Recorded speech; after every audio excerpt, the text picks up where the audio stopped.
Deus é tão grande, Ele pode mudar tua vida. Deus é tão grande, Ele pode cessar o teu sofrer. Ele conhece você intimamente, sabe o que você pensa e o que vais fazer. Ele é o amigo mais certo nas horas incertas. Ele enxuga teu pranto quando você chora. Ele está sempre presente quando está sozinho. Ele é a vida, a verdade, é o caminho.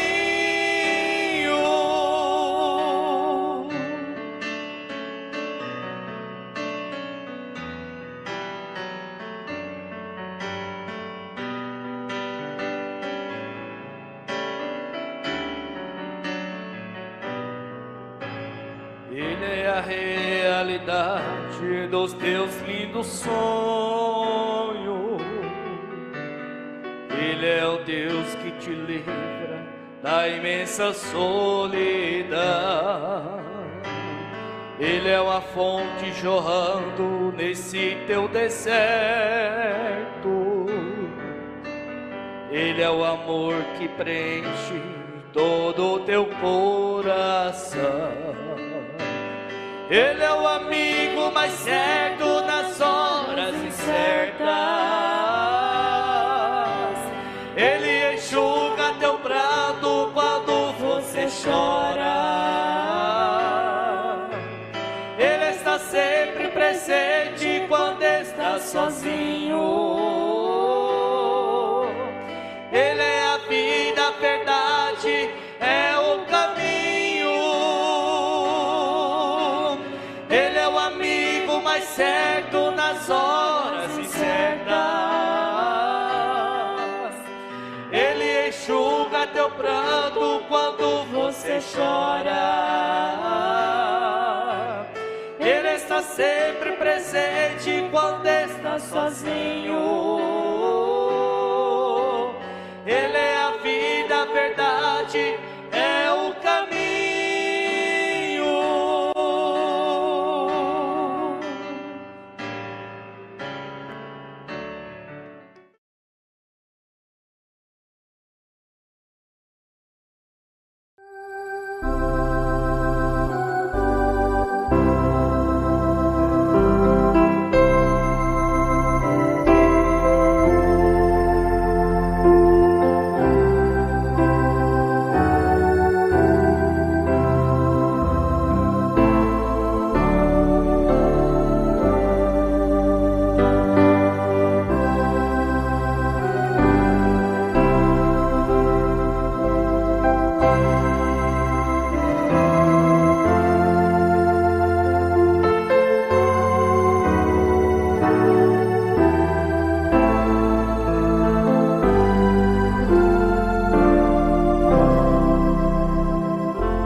E sucedeu depois da morte de Moisés, servo do Senhor, que o Senhor falou a Josué, filho de Num, servo de Moisés, dizendo: Moisés, meu servo, é morto.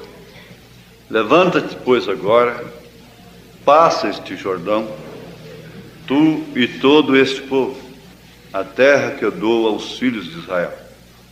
Todo lugar que pisar a planta do vosso pé, vou-lo tenho dado, como eu disse a Moisés, desde o deserto e desde este Líbano até o grande rio, o rio Eufrates, toda a terra dos heteus e até o grande mar para o poente do sol, será o vosso termo. Nenhum se susterá diante de ti, todos os dias da tua vida. Como fui com Moisés, assim serei contigo. Não te deixarei, nem te desampararei. Esforça-te, tem bom ânimo, porque tu farás a este povo herdar a terra que jurei a seus pais lhes daria. Tão somente esforça-te, tem muito bom ânimo para teres o cuidado de fazer conforme a toda a lei que meu servo Moisés te ordenou. Dela não te desvies nem para a direita, nem para a esquerda, para que prudentemente te conduzas por onde quer que andares. Não se aparte da tua boca o livro desta lei, antes medita nele dia e noite, para que tenhas cuidado de fazer conforme a tudo quanto nele está escrito. Porque então farás prosperar o teu caminho, e então prudentemente te conduzirás. Não te mandei eu? Esforça-te, tem bom ânimo. Não pasmes, nem te espantes, porque o Senhor teu Deus é contigo, por onde quer que andares. Senhor, o suficiente para recompensar a cada um é a vivificação da tua palavra pelo teu Santo Espírito. O único que podemos fazer, o máximo, é abri-la e lê-las. Mas só o Senhor pode fazer com que ela cumpra o seu propósito. Pedimos a Deus que nada seja embaraço, empecilho para que o teu Espírito o faça em favor do teu povo. É em nome de Jesus Cristo que nós te pedimos essas bênçãos. Amém. Assentai-vos.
Eu não sei, se a gente fosse supersticioso, eu diria que minha mãe está me chamando para o outro lado, né? Para onde ela está. Porque ultimamente tem coincidido muito de falar nela que tivemos uma palestra sobre medo e temor. E ela foi citada. E agora eu começo dizendo que essa leitura foi a última que eu tive com ela. Havia uma Bíblia nova em cima da mesa e eu ia me despedir dela naquele culto doméstico. abri a Bíblia nova, sem marca alguma. Saiu neste livro, neste texto aqui, eu li, né? Quando eu terminei, ela levou o dedo e disse: isso é para você.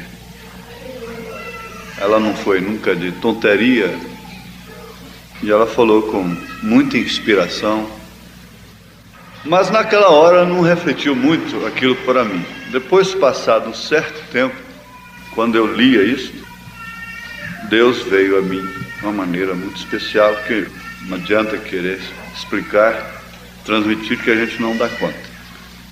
Mas o certo é que ele podia tirar a vida de Josué a qualquer momento, mas ele garantiu para Josué: nenhum se susterá diante de ti todos os dias da tua vida. Nenhum obreiro, nenhum homem que, especialmente, que arca com a responsabilidade de ensinar o povo esta mensagem, está livre de frustrações, de complexos. Enquanto muitos estão alvoroçados para assumirem uma coisa, os mais conscientes às vezes estão querendo até sair, fugir. Não me enquadrando como um dos mais conscientes, mas sou vítima disso há algum tempo atrás.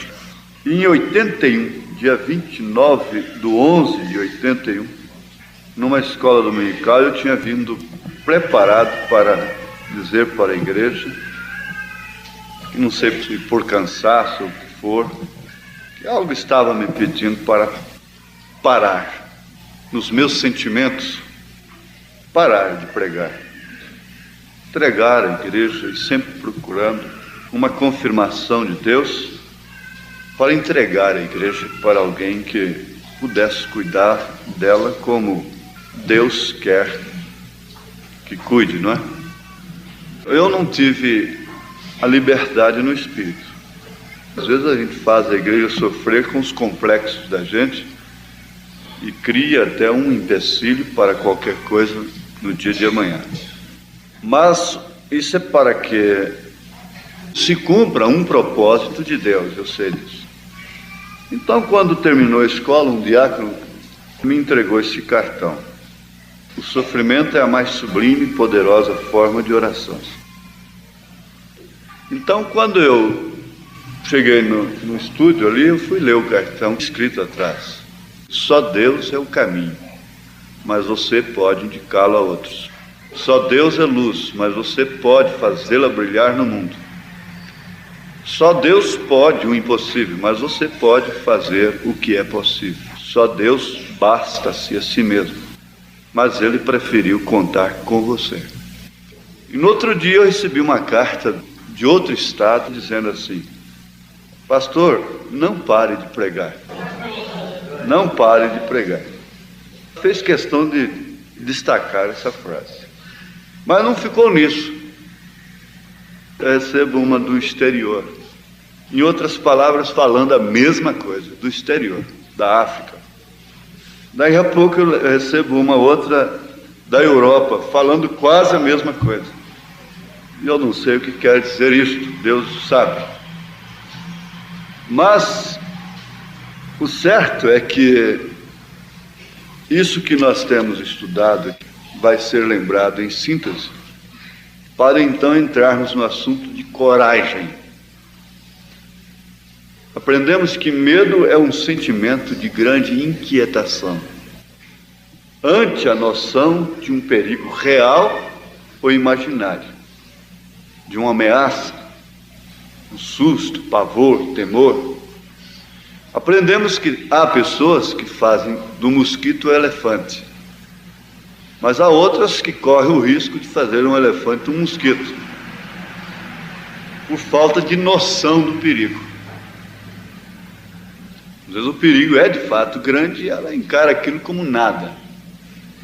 A dor em determinado lugar, isso não é nada.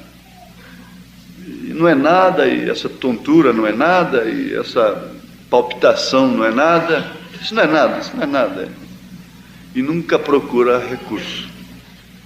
Enquanto que outras, por qualquer coisinha, correm para o médico. Tem uma farmácia em casa. Nós vivemos num mundo de extremos. O temor enquadra também no medo. O medo enquadra no temor. Mas o temor tem um sentido que enquadra na estatura do varão perfeito, e é um dos degraus, a piedade. É sentimento de reverência ou respeito, pontualidade, zelo. O temor quer dizer isso. O medo é um sentimento de grande inquietação ante a noção de um perigo real ou imaginário. E ele pode ser acrescentado ou diminuído, pode ser ignorado, que resulta muitas vezes até em morte, ignorar certos perigos, em grandes catástrofes. Lembramos do cocheiro que foi prestar teste, mas chegou lá antes, ele viu tanto arcobrata lá, não é, que fazia a carruagem passar na margem do abismo, outro virava numa roda só, e acontece que o administrador do barão lá estava no meio deles, como se fosse um candidato, um pretendente também. E ele pegou e saiu e foi embora. Então, escuta, por quê? E correu atrás. E por que você está indo embora? Você esperou um pouco ali? Ele disse, é porque eu só estou vendo artista aí, passa na beira de abismo, numa roda só, e eu não dou conta de fazer isso. Para que eu vou fazer esse teste? Quando eu vejo um abismo, eu passo por longe, eu não faço essas coisas. Ele disse, então é você mesmo que o barão precisa. Você já está classificado. Os outros artistas ficaram lá. E aquele que achava que não errava, não levou borracha. Então, por nunca achar que não erra, não leva borracha, né? Não carrega, não precisa ter fé no sangue, não precisa de misericórdia, não precisa nada. Eu não erro, né? Então, não leva borracha. Não sabe o que é fé, não sabe o que é graça, né? E aquele empresário despediu aquele rapaz na hora, porque não precisava de borracha no lápis. Diz, não, então você não serve. Você não erra, então você não serve. Mas, irmãos, sendo que o temor é sentimento de reverência, respeito, pontualidade, zelo, e ele responde o que é piedade, que é temor de Deus em agir, em falar, em pensar, em julgar.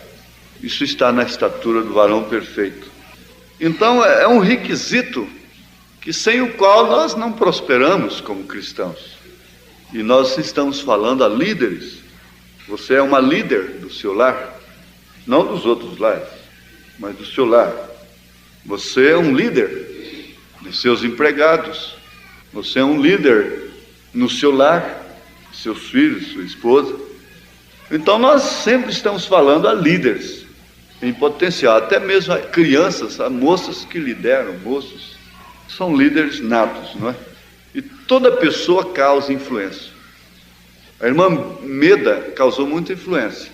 Tem muita gente que botou o colar porque viu a irmã Meda com um colar no pescoço. Fotografia dela. Mas engraçado, me veio um negócio interessante. Não que eu esteja contra isso. Você sabe que a irmã Meda não lhe pendurou na gravata do irmão Branham para ele dar aquele colar para ela. Um dia ele saiu de viagem, não sei onde foi, ele comprou voluntariamente e levou para ela. Foi o marido dela que deu para ela, livremente. E eu falo isso também porque antes de conhecer a mensagem eu achava que um crente não podia nem pegar numa espingarda. Aí depois eu sofri a experiência, quer dizer, aquilo foi liberado quando eu vi que o profeta era um caçador. Foi liberado para mim. Eu só não dei conta de ir no cinema até hoje.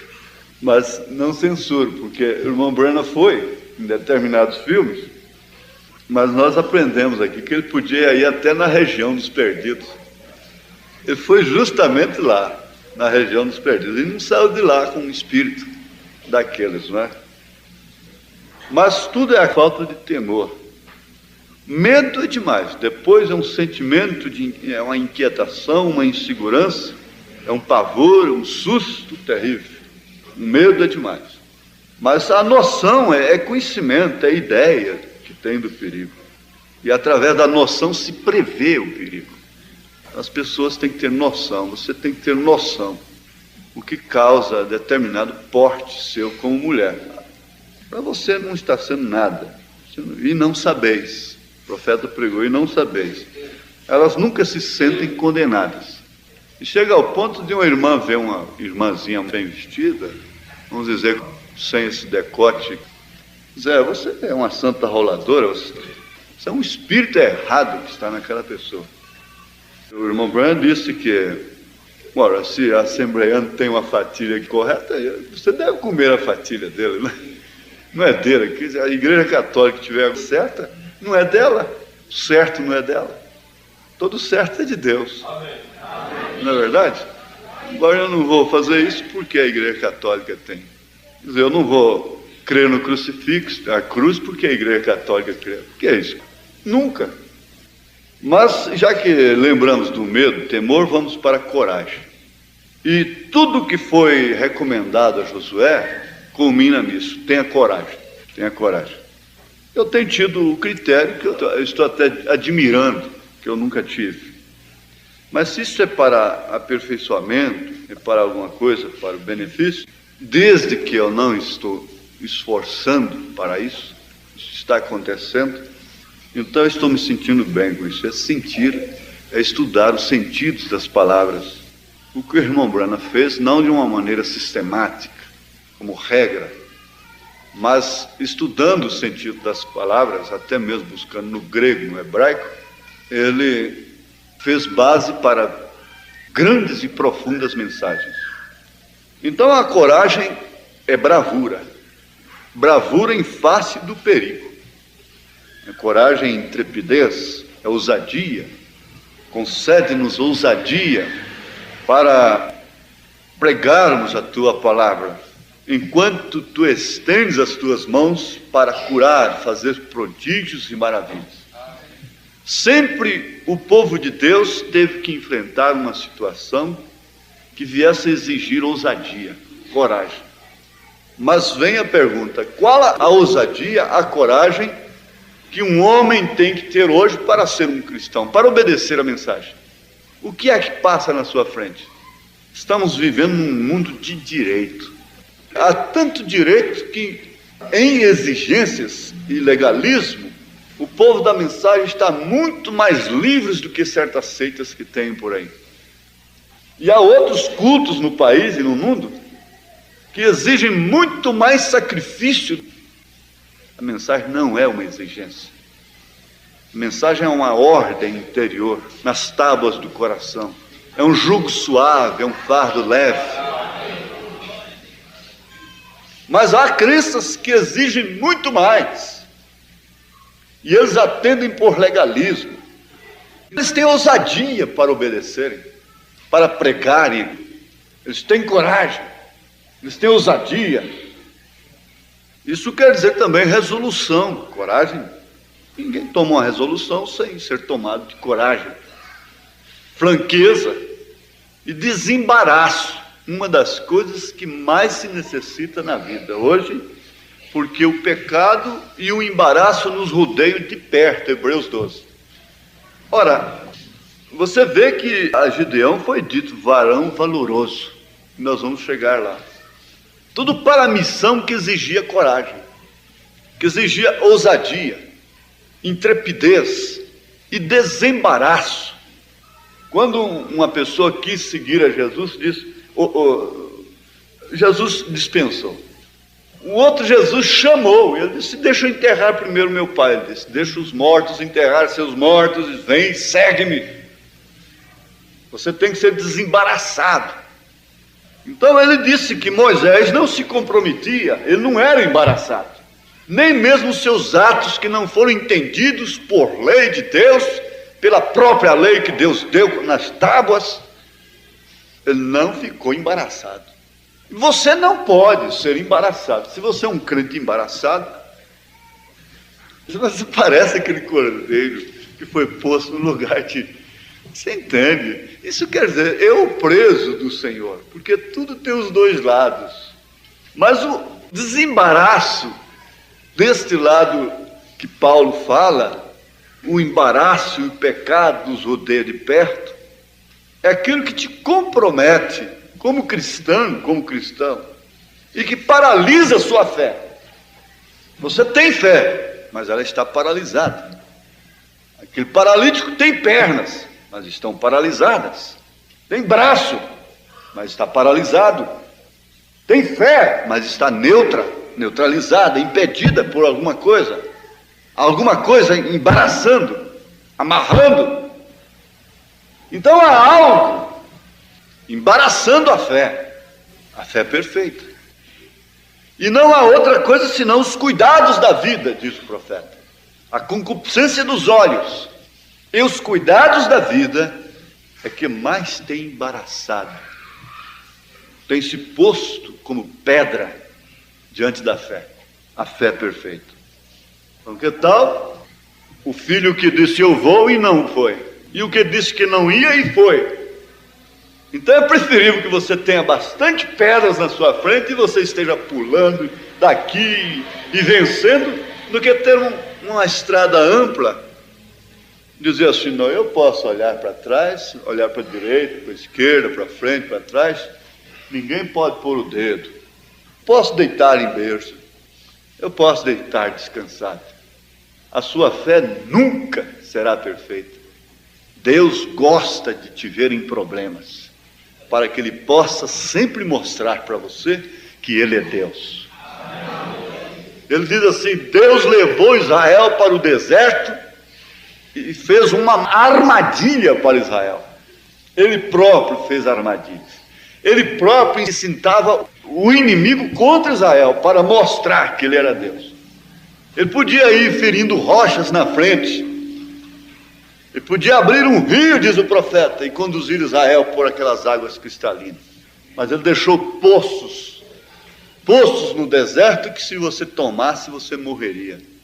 Deixou esses poços de doutrinas. Mas aqueles que esperassem no profeta, então tomaria a água da rocha. Mas a coragem, irmãos, é bravura em face do perigo. Não é estupidez, bem entendido.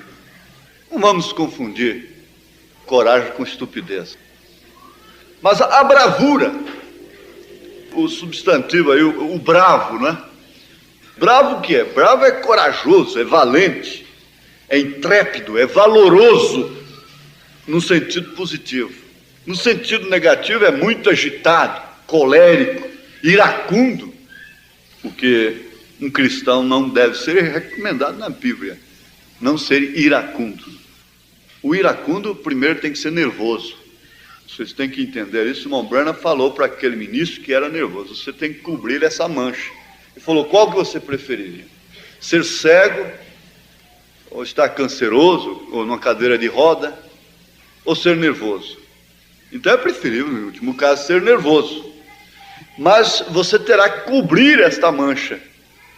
Se você conseguir cobrir, você nunca vai sarar desses nervos. Você pode tomar erva cidreira, você pode tomar calmante de todo jeito, mas você nunca vai sarar desse nervo.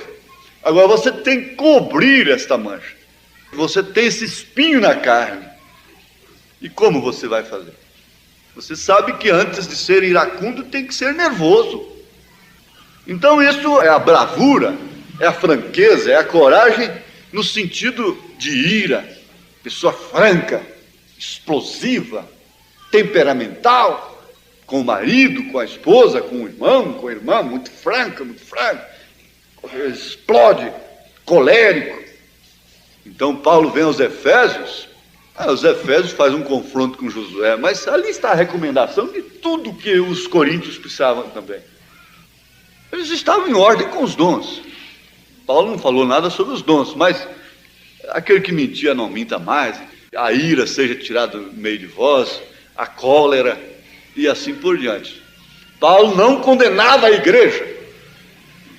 Paulo não condenava, ele falava assim, que não haja no meio de vós, quer dizer, tire isto de você mesmo, busque a Deus. Você tem que cobrir isto com sangue, você tem que cobrir essa mancha. Você nunca será um hipócrita por estar lutando, sorrindo às vezes na hora que seu coração pedir até para chorar. Mas desde que seja para cobrir uma cólera, para cobrir um ódio, para não dar lugar a um tumulto, porque a bravura no sentido negativo também provoca tumulto, é a pessoa tumultuosa, tempestuosa, alvoroço. Ela faz alvoroço com tudo. Ela fica alarmada, alarma todo mundo. É pessoa que tumultua o ambiente, tumultua o lar, tumultua o companheirismo. Mas ela quer dizer também extraordinário e admirável. Em Juízes capítulo 6, verso 11 ao verso 16. Então o anjo do Senhor veio e assentou-se debaixo do carvalho, que está em Ofra, do carvalho, hein? Que pertencia a Joás, a Biasrita. E Gideão, seu filho, estava malhando trigo no lagar para o salvar dos midianitas. É uma coisa que o valoroso, ele não tem ociosidade, preguiça, negligência. Seu filho estava malhando trigo no lagar. Quer dizer que ele não era ocioso, um preguiçoso, um negligente. Para o salvar dos midianitas, estava malhando trigo para salvar o trigo do inimigo, porque isso era alimento para eles, para a família. Então o anjo do Senhor lhe apareceu e lhe disse: o Senhor é contigo, varão valoroso. Então o valoroso, que não é ocioso, que não é negligente. Ô João, levanta, João, vai trabalhar, os meninos estão com fome, não tem pão, não tem leite, vai procurar serviço, João. O vizinho levantou cedo, achou uma carteira cheia de dinheiro. Ah, mulher, mais cedo levantou quem perdeu. Virou pro outro canto da cama e puxou o ronco. Ocioso, preguiçoso, negligente. Isso não faz da pessoa uma pessoa valorosa. Não faz você nunca uma dona de casa. Nunca faz você um verdadeiro chefe de família, dentro de seus limites. Não tem jeito. A bravura quer dizer valoroso. O bravo, ele é valoroso. Que tem valor ou coragem. Não só quando acerta, mas também quando erra. Por quê? Eisenhower puxava, o negócio não saía. Puxava, não saía. Diz o profeta, continua puxando, até que acertou um. O jogador é persistente. O jogador vai indo, vende até as botas, vende até as botinas, tentando, dessa vez eu ganho. No sentido negativo. Dessa feita eu ganho. Vende a casa, hipoteca o cavalo, perde o cavalo, hipoteca o carro, ganha o carro, depois torna a hipotecar o carro, por fim perde o carro. Eu vou recuperar. Leva isso para o sentido positivo. E tal, aquele general que errou numa tentativa, numa estratégia, falhou em algum ponto, se ele é um homem de coragem, de bravura, se ele é valoroso, ele logo corre ali, enquanto o inimigo está explorando aquela falha, ele pega o inimigo por detrás. Deixa o inimigo lá explorando aquela falha dele e vai por detrás e acaba vencendo o inimigo. O inimigo fica entretido ali, com sua falha, focalizando. Enquanto isso ele está bombardeando. E ele, de repente, sai lá na frente e dá um grito de vitória. Ele é valoroso, ele tem valor, coragem, não só quando acerta, mas também quando erra. Ele é destemido, corajoso, esforçado, ativo. O lado oposto do ocioso, do negligente. Ele é ativo. Ativo quer dizer não ocioso. Ele é enérgico, ele é forte. Ele é forte. Ele não deixa, por exemplo, se ele precisa de comer rapadura, alguma fonte de energia, ele sabe que precisa dela, mas que seu soldado não pode comer aquilo, ele não deixa de comer a rapadura porque o soldado não pode, não. Ele não deixa. Para alimentar a sua energia, ele come a rapadura. E diz para ele, você não pode fazer isto. Ele é líder. Você é líder. Agora não é aquilo faço o que eu mando, não olho o que eu faço. Não é isto. Vocês estão entendendo o lado que a coisa está sendo estudada. Você vê, Paulo diz que até comer carne, se escandalizar um irmão, ele deixaria de comer. Depois de Jesus dizer aquele que não comer a carne do Filho do Homem, não beber seu sangue. Põe isso na lei e vê qual é que é pior, comer carne de um viado, de uma vaca, ou comer carne do homem. E beber sangue, já pensou tomar sangue? Uma das coisas que o Espírito Santo proibiu no Novo Testamento. Alguém se levantaria lá, mas Jesus foi quem disse que a gente tem que tomar o sangue. A má interpretação daquilo. Agora, nós aprendemos que Jesus, como um varão valoroso, não foi explicar para ninguém. Vocês não vão embora de mim não. Escuta aqui, deixa eu explicar para vocês o que eu quero dizer. Não vai não. Diácono, corre lá, visita aquele lá, porque eu falei isso. Chama a igreja toda, chama pelo rádio que eu vou explicar o que eu quis dizer.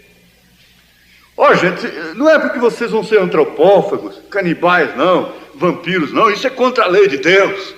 Isso está proibido na Bíblia. Isso está proibido por mim mesmo, não faça isso não, eu mesmo protesto contra isso. Vem cá, igrejinha. Irmãzinha não vai não, tadinha. Não sai da comunhão não, irmã. Não sai da comunhão não, irmão. Irmão, não deixa de dar seus dízimos não, por causa disso não. Vai comer teu dízimo para lá, dá para quem você quiser. Vai alimentar grupos de rebeldes, de heresias com ele. Escuta aqui, vocês não vão, mas até meus 70 discípulos estão indo também. Para que eu fui fazer isso? Para que eu fui falar isso? Para que, meu Deus? Volta aqui, gente, eu vou explicar para vocês. Ei, não é comer a carne, não. Não é beber o sangue, não. Quantos restaram? 12. Bom, tem uma aqui que é um diabo. Vocês também não querem ir? Explicar eu não vou. Vocês também não querem ir? Todo mundo. João, fala. Tiago. É o Pedro. André. É o Pedro. Sou eu, né? Para onde iremos nós? É pesado. Em outras palavras, se eu tiver para onde eu vou, mas comer carne e beber sangue, o senhor não explica para a gente o que é isso? Quando que Deus veio dar satisfação para José, o que ele ia fazer com Maria? Deus vai dar satisfação para você, o quê? Sobre a fé para o rapto? Deus não vai dar satisfação para ninguém, não. Você quer saber uma coisa? O melhor que nós faríamos é ler os selos, os 7 selos. Ler os 7 selos para a igreja, porque o irmão Brana não fez mais do que isso. O pé da letra e pronto, isso é com a igreja. O diabo é muito mais inteligente, ele solta uma música e pronto. Ele sabe, pegou o espírito dela, pegou. Que pegou. Se a pessoa perceber, isso é que é os selos. Vai fazer tumulto, fazer chantagem, fazer presas, grupos, etc.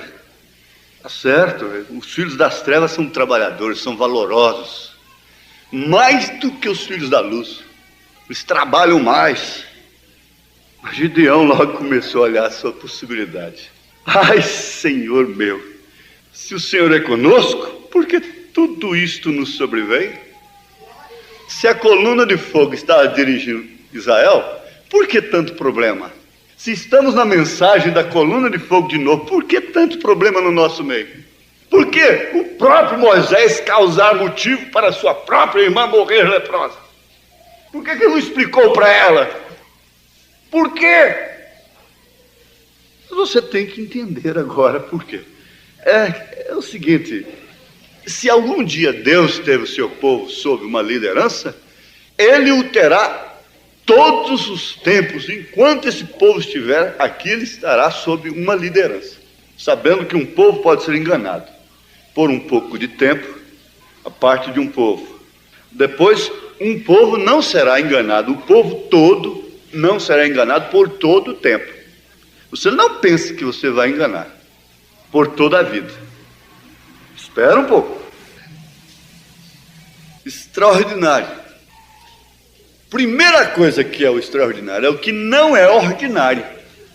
Extra. ordinário, extraordinário. É o que não é ordinário. Depois nós vamos ver o que é ordinário, para compreendermos melhor o que é extraordinário. Mas o extraordinário é fora do comum, faz coisas fora do comum. O extraordinário é que faz um estadista, feitos extraordinários. A mudança da capital do Brasil para Brasília fez do JK, do Juscelino Kubitschek, um estadista. Grandes feitos, feitos incomuns. A lei trabalhista fez de Getúlio um estadista. Homens de determinações que elaboraram, que comandaram e que decidiram coisas que marcaram época em uma nação, em um povo. Então, extraordinário é coisa fora do comum, é que faz coisas fora do comum.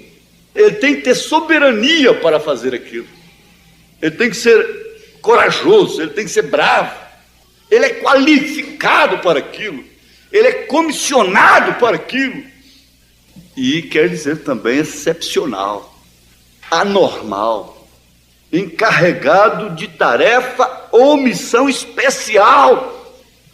Você que é mãe, a mamãe, está sonhando com o nenenzinho, mesmo antes de ficar gestante, você tem que pensar nisso. Você vai se encarregar de uma tarefa, de uma missão especial. Você que pensa em casar, vamos às coisas pequenas, pequenas assim, num sentido, não é? Mas é extraordinário, é ser extraordinária, principalmente nesse mundo que tudo se tornou comum. Ser uma mulher que tem noção do que é ser encarregada da tarefa ou da missão especial de criar filhos, de ser mãe, é uma mulher extraordinária. O profeta diz, ela tem um ministério, e ela é criadora, ela cria atmosfera. Então é uma mulher extraordinária, porque se ela entra num lugar, ela cria uma atmosfera incompatível com aquela. Porque a mancha é uma coisa contrária à cor maior. Se você diz o cavalo é branco com a mancha preta, é porque ele tem mais branco do que preto. Mas se você diz o cavalo é preto com a mancha branca, então você inverteu, porque o corpo dele, a maior parte é preta e a mancha é branca.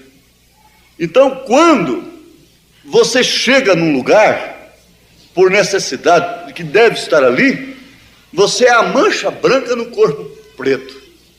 Mas se o preto chega no corpo branco, ele é a mancha preta no corpo branco. Compreende? Então aí está a coisa. Ele é o extraordinário, tanto num sentido como no outro. Você é extraordinária neste mundo, você é extraordinário. Agora, quando se trata de ministros, então, quando se trata de diáconos, e por fim, se você sabe o que quer dizer a palavra também, embaixador, agora você vê, embaixador, põe isso na Bíblia, embaixador. Eu não vou comentar esse extraordinário, mas vamos ver aqui. O primeiro negativo da coisa é o que não é ordinário. Isso tudo está na coragem, na bravura. É o que não é ordinário. Por isso você vê quem tinha que ser Josué. Não é ser Josué. O que Josué tinha que ter, Deus tinha posto nele. Não ordinário. Veja, ordinário, que está na ordem usual das coisas. Vida social, política, religiosa. Habitual, useiro, comum, costumado, frequente, de má qualidade, ordinário. Inferior também, quer dizer, isso é muito ordinário. De baixa condição, é ordinário. Baixo, grosseiro, ordinário. Que age somente por via de regra, é uma coisa ordinária. Então você começa por aqui, que está na ordem usual das coisas. Olha, para ter coragem, para ser valoroso, tem que ser extraordinário. Quer dizer, que tem que sair fora da ordem usual das coisas, da vida social, da vida religiosa. da vida habitual, daquilo que é useiro, comum, costumado, frequente, de má qualidade, inferior, de baixa condição, baixo, grosseiro, e que age somente por via de regra. Agora, o profeta agiu somente por via de regra? Deus não é ordinário. Deus é extraordinário. Ele próprio criou uma regra. E essa é infalível. Toda regra tem exceção. Ele próprio criou isso. O homem apenas descobriu que toda regra tem exceção. O homem apenas descobriu que toda regra tem exceção. Somente isto. Você vai no inglês, você vê regras que têm exceções. Vai no português, você encontra regras que têm exceções. Você vai no alemão e encontra regras que têm exceções. E qualquer língua. Isso o homem apenas descobriu, sabe por quê? Deus é incomum, diz o profeta. Ele é raro. Caso contrário, ele não seria infinito. Caso contrário, ele não seria soberano. E ele não tem as suas qualidades somente para si. Como você não tem os seus bens pensando somente em você, os pais entesouram para os filhos. Para que Deus entesourou estas coisas em si, essa plenitude? Para que fossem derramadas em sua igreja. Para que um homem quer uma mulher? É para passar ele, o seu sangue para ela, e ver-se a si mesmo através do seu fruto, que vem do seu ventre. Por isso Deus amou isto. Ele não entesourou, ele não fez um céu, ele não construiu uma Jerusalém somente para si. Quem é casado aqui, levanta a mão, por favor. Quem construiu uma casa desses casados? Quem construiu uma casa? Eu pergunto, foi só para você? Foi só para você? Deixar sua esposa lá no relento com os filhos?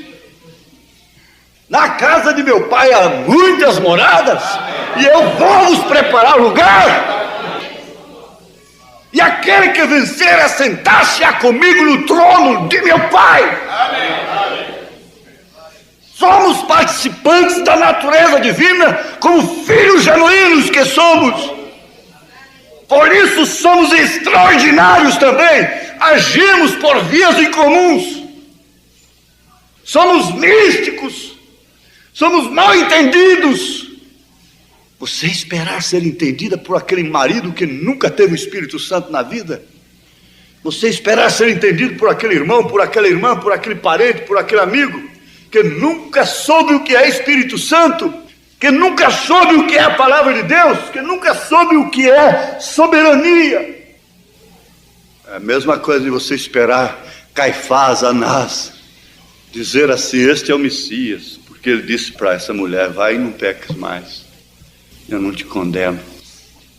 O irmão Branham mostra que é o mundo, o cosmos, a ordem social do dia. O mundo do dia crucificou a Cristo.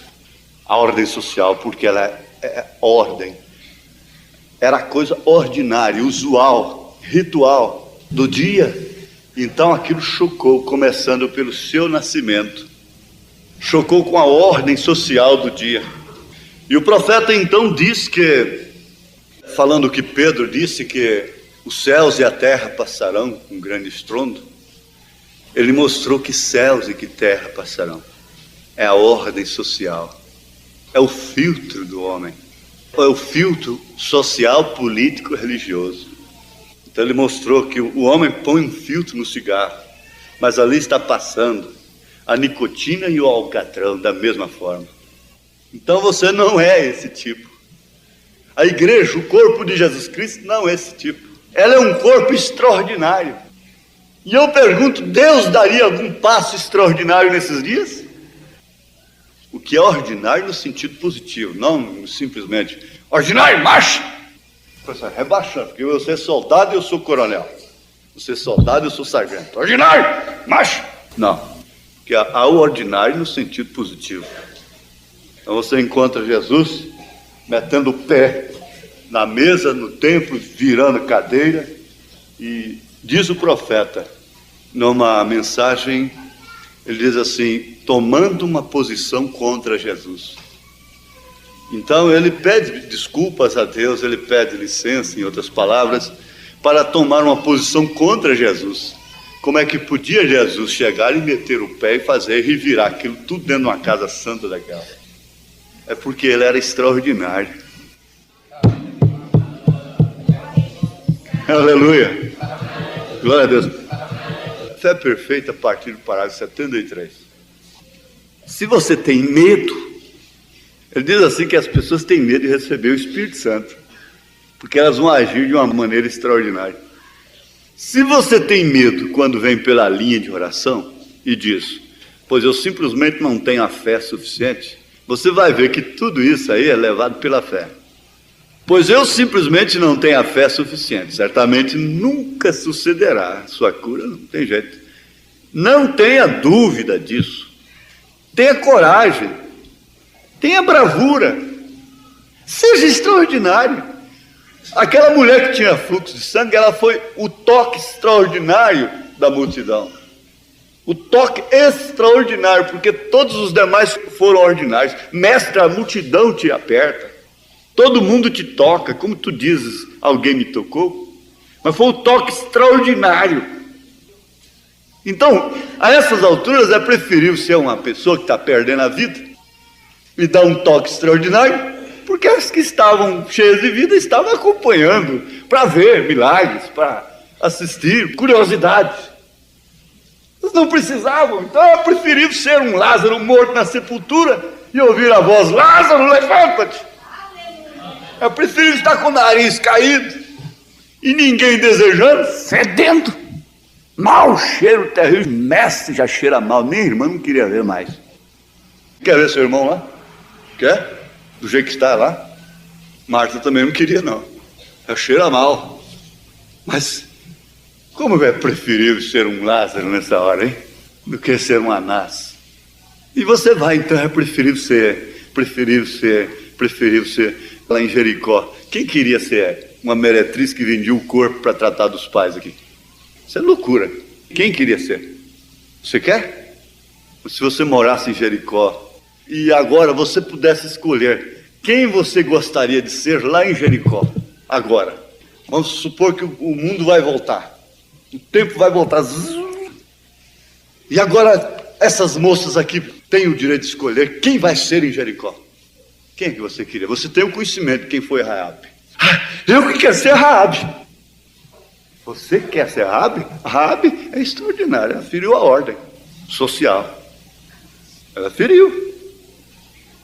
Seja extraordinário quando você vem na fila da oração. Se não, fique no banco, é muito melhor. Não tenha hábito de vir à frente, receber imposição de mãos. Hábito. Isso fica ordinário, é costume. É hábito de vir na frente. Qualquer pregador que prega, ou eu mesmo que chamar aqui, as mesmas pessoas sempre estão na frente. Diz o profeta. Não é assim, você faça a coisa de uma maneira extraordinária. Até entre casal, se fica muito comum, você sabe o que dá depois. Não pode ficar comum. Tem que ser uma coisa extraordinária. Você está entendendo? Mas fica tão comum. Me dê licença. Casais na presença de todo mundo, com cenas amorosas, isso forma uma rotina, coisa ordinária, e quando chega determinado instante, não tem nada extraordinário, não tem nada de novidade.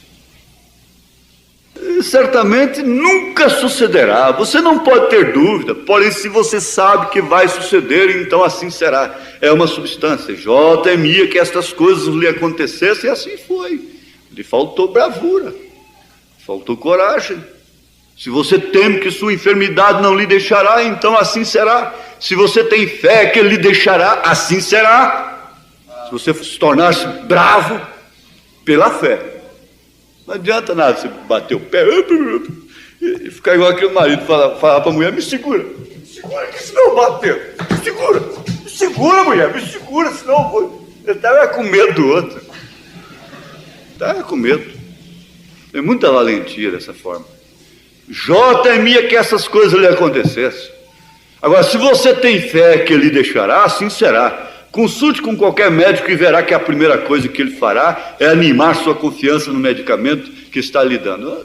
Parece que estou pregando cura divina, mas se você pode pegar os dois lados, a primeira coisa que o médico faz é animar sua confiança, é te pôr corajoso, é você se tornar um homem valoroso naquela hora. Às vezes é caladinho, é quietinho, um cordeiro. Tem a hora de abrir a boca. Ai, ai, ai. Aquela mulherzinha lá aguentando não sei quantos anos, aquele monstro, um monstro, aguentando. Na madrugada, ela abriu sua boquinha humilde, fraquinha. Carregaria Jesus a sua cruz sozinha, porventura não carregaria eu também a minha. Eu ponho a música, né? Entendeu? Não precisa completar, precisa? Valorosa. Você que está fazendo sanduíche de presunto com ovos, mulherzinha valorosa, chega a hora de você falar. Ou chega a hora que eu vou falar por você. Carregaria Jesus a sua cruz sozinho, porventura não carregaria eu também a minha. Vá cantando, filha. O que ele faz é te animar sua confiança no medicamento que está lhe dando. Se você não tem confiança no remédio, então é melhor deixá-lo. Então o que é? É a fé que cura. Se você não tem confiança na palavra, se você não tem confiança em Deus, sempre é a fé que dá coragem, sempre é a fé que te faz valorosa, sempre é a fé que te faz extraordinário, sempre é a fé que te faz bravo. Pedro estava bem até que teve temor, medo. Ele estava corajoso, bravo, andando sobre as águas. A palavra lhe declarou que podia caminhar sobre a água, porém, a princípio, ele estava temeroso e pensava que era um fantasma. E disse: Senhor, se és tu, permita-me ir a ti sobre a água. Jesus lhe respondeu: caminhe. Não importa o jeito que está. Se há espectadores, se há gente te olhando, se não há, deixa os demais e caminhe. Você vai fazer um feito extraordinário. Pedro estava bem até que teve temor, mas veio a hora de caminho. Agora isto foi o mesmo Deus quem disse: venha, pois. Então ele começou a caminhar. Ele foi bravo, ele se tornou um homem extraordinário como Jesus Cristo. Ele se tornou como Cristo. Ele não estava esquiando, não tinha nada debaixo dos seus pés que pudesse fazê-lo boiar. Era somente fé, coragem, bravura. Se o mar estava bravo, o Pedro estava mais, porque o dono dele sempre é mais do que... Quando você vê a água fervendo, ei, água, quem te fez é mais do que você. Levantem ondas, vamos, fique bravo, mar, sabendo que ele é mais. Então ele começou a caminhar, estava bem, desceu do barco e estava caminhando, e havia uma grande tempestade com ondas maiores que esses montes que temos por aqui. Nossa, meu Jesus, algumas ondas tinham mais de 6 metros de altura. Tinham mais de 6 metros de altura. Que coragem, que bravura. E em cima era espuma branca. E era uma grande coisa ter ele essa confiança, porque era de noite, parecia uma sombra ou fantasma. E ele disse: se és tu, Senhor, permita-me ir a ti sobre a água. A coisa está feia, está preta, está escura. Eu não posso te ver como Deus, como mestre que eu conheço. Mas se és tu, se é o Senhor que está aí nesse temporal, se é o Senhor que está aí, se não é um fantasma como estamos pensando, deixe-me ir ao teu encontro. Jesus lhe disse: venha, pois. Então ele desceu do barco dizendo: é o Senhor, eu vou caminhar. e começou a caminhar, como dono do mar. Mas, irmãos, quem sabe para que não se gloriasse com as excelências de suas revelações? Para que não se gloriasse, quem sabe? Porém, quando fixou os olhos nas ondas, então teve medo. Faltou-lhe a coragem. A bravura foi saindo. O medo penetrou em sua mente. Primeiro foi: vou caminhar porque a palavra me disse que caminhasse. Em segundo lugar, ele olhou os sintomas que assaltam sua coragem, sua fé. Olhou ao mar e observou o tamanho das ondas e teve medo. E nisso começou a afundar. Isso mesmo sucedeu. O que ele creu, isso sucedeu. Quando ele creu que podia caminhar, caminhou. Se ele não crê que pode caminhar, então é melhor gritar: socorro! Porém, quando teve medo em sua crença, em sua fé, então a substância lhe deixou. Ele, todavia, professava a sua fé, porém não tinha a substância. Na verdade, houve momentos na vida de Davi que parece que ele tinha perdido tudo que ele era antes. E até um manqueba escarneceu dele e nada podia acontecer. E diz o irmão Branham que Demas chegou a abandonar Paulo, porque diz, ele perdeu esse poder. E ele fala o mesmo de Josué, Caleb com a congregação incrédula. Mas, irmãos, aqui está. Pedro continuou sendo Pedro. Ele, todavia, professava sua fé, porém não tinha substância ainda. A substância haveria atravessado por cima dessas ondas brancas até chegar a Jesus, até cumprir seu ministério. Até cumprir. Até chegar lá. Isso é, se houvesse tido a fé perfeita, porém não a teve. No princípio a teve, e pensou que a tinha, estava disposto a sair. A palavra me tem dito que fizesse isto, tem que suceder. Desceu do barco e se arrancou. Coragem, bravura, tornou-se extraordinário entre os demais. Não pensou em quão contrária eram as ondas. Não deixou que isso lhe entrasse na mente. Agora, quando você se põe a pensar, bom, pois a verdade é que tenho estado enfermo por tanto tempo, e o enfermo, e aí você põe as outras coisas. Ali já lançou a perder tudo, é melhor que volte ao barco. Porém, quando você deixa de pensar nessas coisas, agora Abraão não enfraqueceu na fé, nem considerou o corpo amortecido, sendo já de quase 100 anos, nem a matriz morta de Sara. Ele não pensou naquelas impossibilidades, nem as considerou. Essas coisas nem lhe entraram no entendimento. Somente considerava o que disse Deus e continuou para adiante. E enquanto Pedro fez o mesmo, ele caminhou. Ele foi caminhando. Ele foi bravo. Ele anunciou sua fé. Ele proclamou sua fé. Ele foi corajoso. Tornou-se um homem extraordinário. Ele era um místico. Veja, porém, Jesus viveu num mundo que ninguém conhecia nem entendia. Era um mundo ordinário. Um mundo de ritos, de uso social, político e religioso. Ele era uma pessoa muito rara, incomum. Viveu num mundo, atmosfera de fé perfeita, no Deus perfeito, o qual era Ele mesmo. Se nós vivêssemos na fé perfeita do cristão, o que somos, seríamos então como místicos aos do mundo. As pessoas não nos entenderiam, caminharíamos no Espírito, faríamos o que o Espírito dissesse e deixaríamos de fazer o que o Espírito nos proibisse. Então seríamos um tanto místico para o mundo. As pessoas não entendem porque vivem num mundo à parte. Jesus vivia num mundo onde ninguém podia chegar ou tocar. Nenhum judeu podia descer ali no poço de Jacó e falar com a samaritana, nem com um samaritano. Ele fez mais. Foi e falou com uma mulher, além de mulher samaritana, ele fez isso. Ele rasgou o véu. Quando o véu foi rasgado de cima e embaixo, isso quer dizer, foi rasgada a ordem social do dia. Eu rasguei.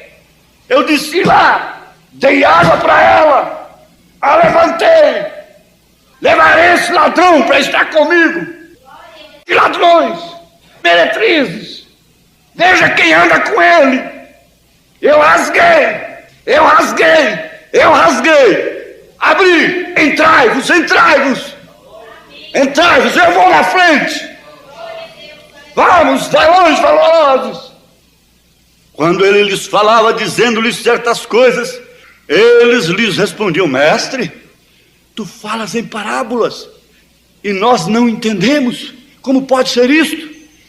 É que eles não estavam no mesmo mundo dele, não lhe entendiam, ninguém lhe entendia. Então, quando um homem vive por fé e caminha por fé à substância, então ele está à parte de todo o mundo e chega a ser uma nova criatura em Cristo. Então estamos chegando ao material para formar a noiva, isto é, as condições para sermos raptados. E isso é para cada um de nós, não somente para o pastor, os diáconos, os oficiais, mas para todo laico também. Cada indivíduo caminha só neste mundo com Deus. Você é batizado neste reino e não há mais ninguém ali, somente você e Deus. Ele dá as ordens e você as cumpre. Qualquer coisa que ele lhe diga, não existirá a menor dúvida, você seguirá adiante. Se o Senhor lhe diz alguma coisa, não haverá no mundo ninguém que lhe faça fazer o contrário. Você continuará igual. Agora está chegando a fé perfeita, perfeição que não pode falhar. Essa fé nunca falha. Então ele, com sua fé perfeita, foi um místico para eles, e hoje é o mesmo com aqueles que têm a mesma fé perfeita. São místicos para os demais, não são entendidos, são extraordinários.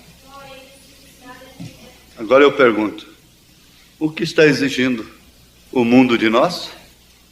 O mundo é o corpo preto, você é a mancha branca. Aleluia. Senhor Deus, essa coragem eu quero, Senhor, em tudo que é correto. Quero ser medroso, temeroso no que é incorreto. O Senhor nos anime no que é correto e nos desanime no que é incorreto. Porque assim diz o Senhor: no coração de um cristão verdadeiro é o ânimo para fazer isto ou aquilo.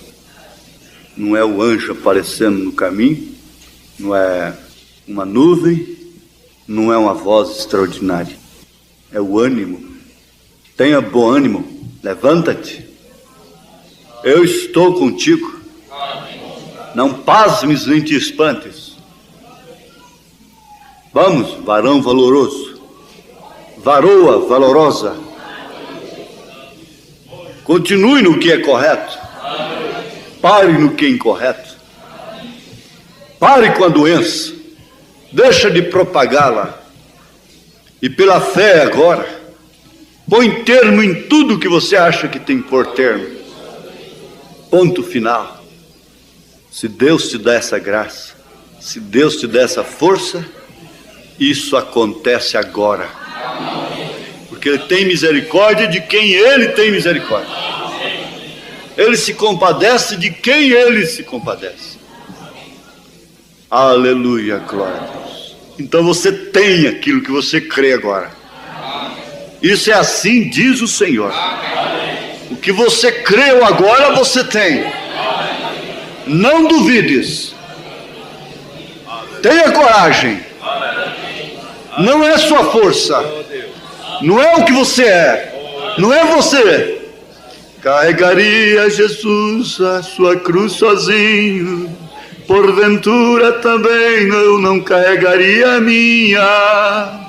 Aleluia. Não é o que você é, o que Ele é. Se você agora creu, vem uma coragem por dentro, bravura. Aleluia, você será extraordinário, extraordinário. Você ficará na história da Bíblia, como aquela mulher que sofreu tanto. Aquela mulherzinha está na Bíblia, ela está escrevendo Atos dos Apóstolos, ela ficou na mensagem do irmão Branham. Você também está nesse ato extraordinário. Glória a Deus. Oh, estadistas de Deus, na terra. Glória a Deus, glória ao Senhor Jesus. Aleluia. O que você creu agora é isto mesmo. Se você creu, é isto mesmo. Isso lhe trará a fé perfeita. Vamos, caminhe nisto, em nome de Jesus Cristo. Aleluia, glória a Deus. Crê na palavra da cura. Crê na palavra da cura em favor dos que vão usar as peças de roupa, os pedidos de oração. Crê na palavra da cura divina, na ordem do Senhor Jesus. Caminhe, caminhe, venha, não olhe para trás, deixando o que para trás fica. Sigo para o alvo, para a soberania, aquela soberania, o alvo soberano de Deus. Em nome de Jesus Cristo, Deus os abençoe.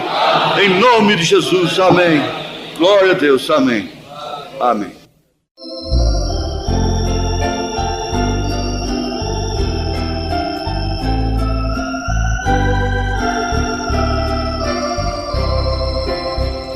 Existe um povo sobre a face da terra que tem paz, mas vive em guerra contra as obras do pecado. Esta é a noiva que está guardando o dia, quando com muita alegria subirá com seu amado. Tenha coragem, ó noiva eleita, não desanimes, pois tu estás na verdade. Somente creia, deixe qualquer embaraço, porque a fé para o rápido está nas mensagens.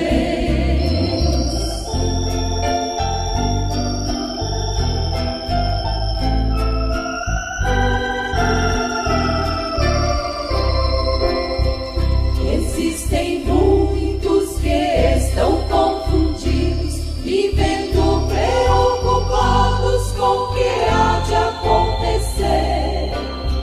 Mas se eu viver a mensagem do presente, tudo que está lá na frente, com certeza hei de ter. Tenha coragem, ó noiva eleita, não desanimes, pois tu estás na verdade. Somente creia, deixe qualquer embaraço, porque a fé para o rápido está nas mensagens.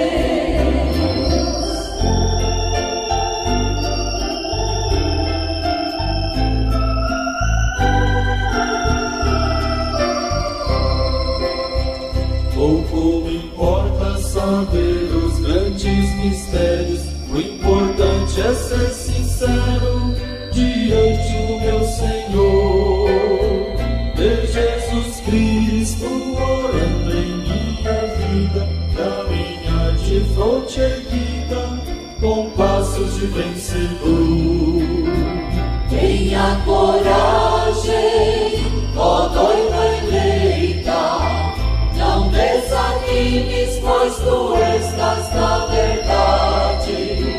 Somente creia, deixe qualquer embaraço, porque a fé para o rápido está nas mensagens.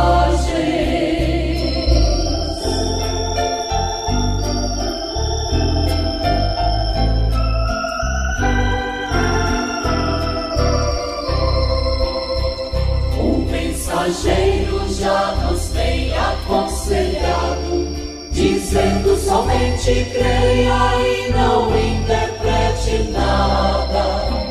E esta noiva espera o arrebatamento, ela tem discernimento, jamais será enganada. Tenha coragem, ó noiva eleita, não desanimes, pois tu estás na verdade.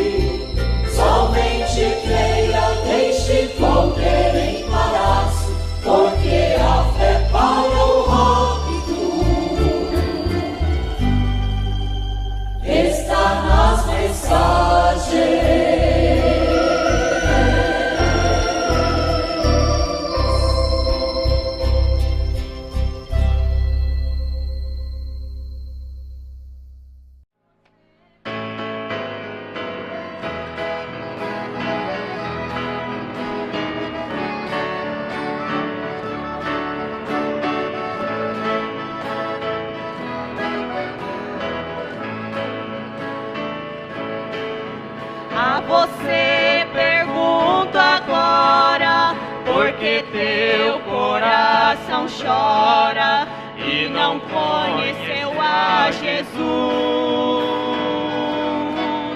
Quantas vezes tem ouvido essa história tão triste de sua morte na cruz. Ele foi chicoteado, seu corpo dilacerado, inocente foi ferido.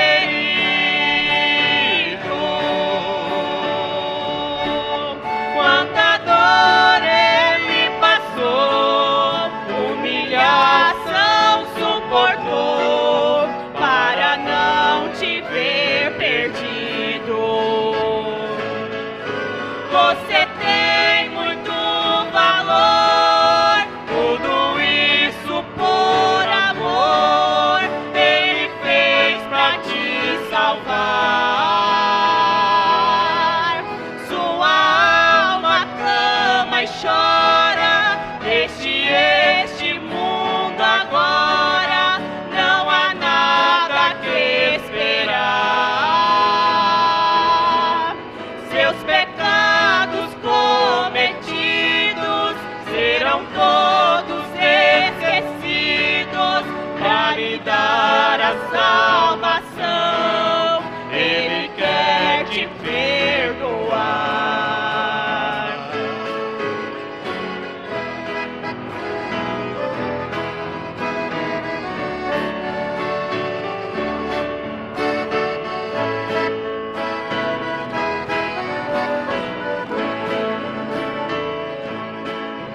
Você que não percebeu o tanto que ele sofreu, já parou para pensar?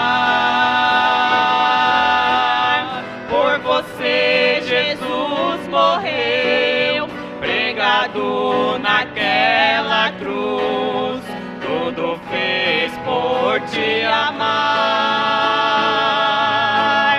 pra te dar felicidade na doce eternidade, juntinho dele estar.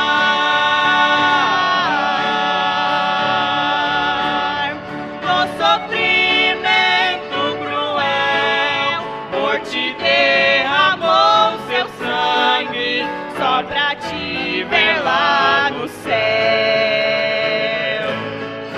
Você tem muito valor, tudo isso por amor, Ele fez pra te salvar.